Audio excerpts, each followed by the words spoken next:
আসসালামু আলাইকুম ওয়া রাহমাতুল্লাহি ওয়া বারাকাতুহু। একটি মাস সিয়াম সাধনার পরে ঈদের আনন্দ। এই ঈদের আনন্দ কি সবার জন্য? না, এই ঈদের আনন্দ সবার জন্য নয়। কারো জন্য এটা ঈদের দিন, খুশির দিন, আনন্দের দিন, উৎসবের দিন, আর কারো জন্য এটা ধ্বংসের দিন, কষ্টের দিন, ব্যথার দিন।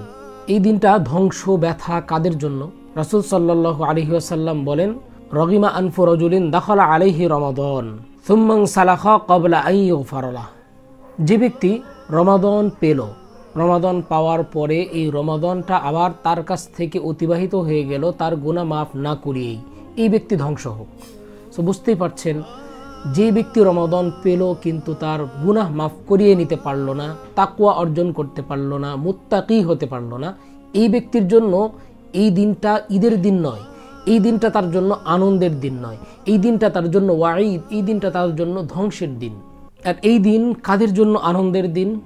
বাইহাক্কি শরীফের হাদিস, হযরত আনাস রাদিয়াল্লাহু তাআলা আনহু থেকে বর্ণিত, রাসূল সাল্লাল্লাহু আলাইহি ওয়াসাল্লাম বলেন, যখন ঈদের দিন এসে যায় আল্লাহ তাআলা ফেরেশতাদেরকে নিয়ে গর্ব করে বলেন, হে ফেরেশতাদের দল, যে মজদুর পরিপূর্ণ কাজ সমাধান করেছে তার মজুরি কি হওয়া উচিত?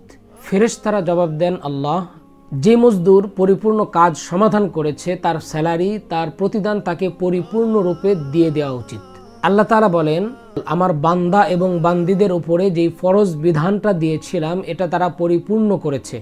এরপরে তারা দোয়ার উদ্দেশ্যে বের হয়েছে, অর্থাৎ ঈদগাহের মাঠের দিকে তারা নামাজ আদায় করার জন্য, দোয়া করার জন্য যাচ্ছে।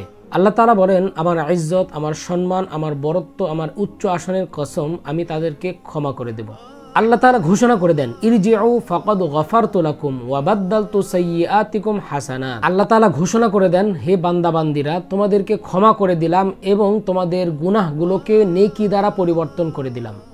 সো এই দুইটা হাদিস যে আমরা জানলাম, এই দুইটা হাদিসের আলোকে আমরা বুঝতে পারছি যে ঈদের দিনটা আসলে কাদের জন্য আনন্দের, কাদের জন্য খুশির।